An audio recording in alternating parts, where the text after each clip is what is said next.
দ্বিতীয় পৰ্যায়ৰ নিৰ্বাচনৰ প্ৰচাৰ অভিযানত অন্তিম দিনা মাৰাথন ৰেলীত অংশ ল'ব মুখ্যমন্ত্ৰী সৰ্বানন্দ সোণোৱালে।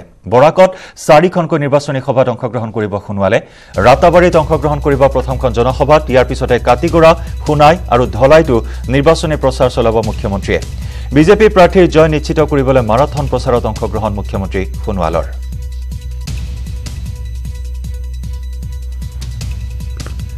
আজি অন্তিম দিন নিৰ্বাচনী প্ৰচাৰ অভিযানৰ বিয়লি 5 বজাত অন্ত পৰিব প্ৰচাৰ অভিযানৰ আৰু 5 বজা পৰ্যন্ত 4খনকৈ নিৰ্বাচনী সভাত বৰাকত আজি মুখ্যমন্ত্ৰী সৰ্বানন্দ সোণোৱালৰ প্ৰচাৰ অভিযান। লোকসভা নিৰ্বাচনত নাগৰিকত্ব সংশোধনী বিধেয়কে কোনো প্ৰভাৱ নেপেলায়। পঞ্চায়ত নিৰ্বাচনৰ ফলাফলে ইয়াৰ প্ৰমাণ। বিজেপিৰ শাসনত অসমীয়াৰ পৰিচয় সুৰক্ষিত থাকিব বুলি বিশ্বাস কৰে ৰাইজে। আনহাতে উত্তৰ পূবত 21খন আসন লাভ কৰিব বিজেপিয়ে। অসমতে 12খন আসন লাভ কৰিবলৈ সক্ষম হ'ব গেৰুৱা বাহিনীয়ে। CNBCৰে হোৱা আছুতীয়া সাক্ষাৎকাৰত এই মন্তব্য অসমৰ মুখ্যমন্ত্ৰী সৰ্বানন্দ সোণোৱালৰ। আনহাতে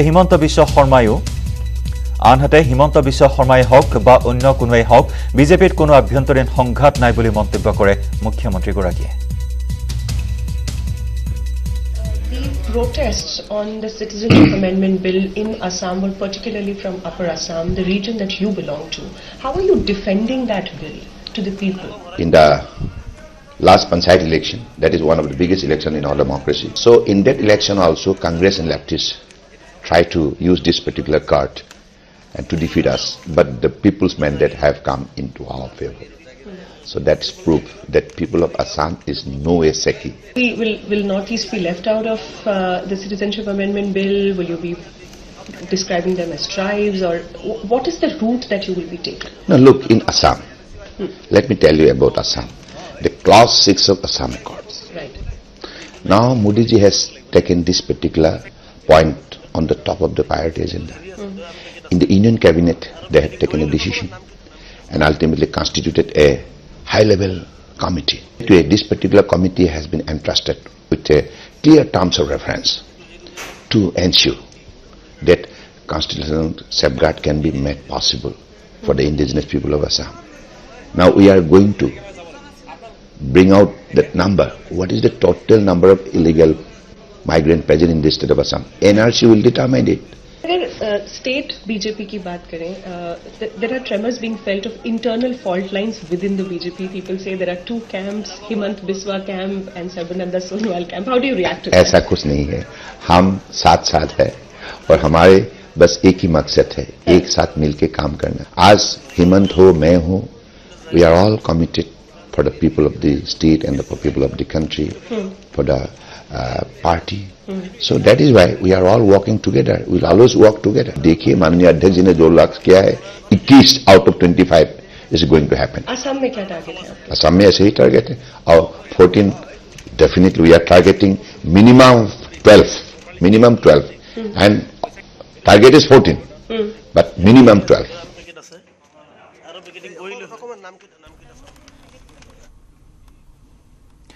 আৰু আজি অন্ত পৰিব নিৰ্বাচনী প্ৰচাৰ অভিযান। দ্বিতীয় পৰ্যায়ৰ নিৰ্বাচনী প্ৰচাৰ অভিযানৰ আজি অন্তিমটো দিন। বিয়লি 5 বজাৰ লগে লগে অন্ত পৰিব 18 এপ্ৰিলত হ'বলগীয়া দ্বিতীয় পৰ্যায়ৰ নিৰ্বাচনী প্ৰচাৰ অভিযান। দ্বিতীয় পৰ্যায়ত মঙলদৈ, নগাঁও, কৰিমগঞ্জ, শিলচৰ আৰু স্বায়ত্তশাসিত জিলা লোকসভা সমষ্টিত হ'ব ভোট গ্ৰহণ। দ্বিতীয় পৰ্যায়ৰ নিৰ্বাচনী যুঁজত প্ৰতিদ্বন্দ্বিতা কৰিছে 50গৰাকী প্ৰাৰ্থীয়ে। 5টা সমষ্টিত 50গৰাকী প্ৰাৰ্থীৰ ভাগ্য নিৰ্ণয় কৰিব 68,36,496 গৰাকী ভোটাৰে। 8,992টা ভোট কেন্দ্ৰত হ'ব নিৰ্বাচন।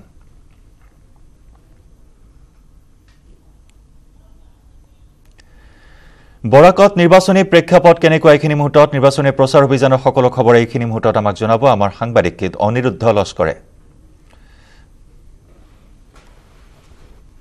আমার লগত সুস্মিতা দেব আছে। সুস্মিতা দেবক আমি সুধি লওঁ, ম্যাডাম আজকে ক্যাম্পেনিং শেষ হচ্ছে, কি বলবেন, কিরকম আপনার প্রস্তুতি? আমরা আমাদের যে দায়িত্ব ছিল পার্টি টিকিট পাওয়ার পরে সেটা আমরা পুরোপুরি পালন করার চেষ্টা করেছি। 163টা 163 জিপিস আছে আমার কনস্টিটুয়েন্সিতে।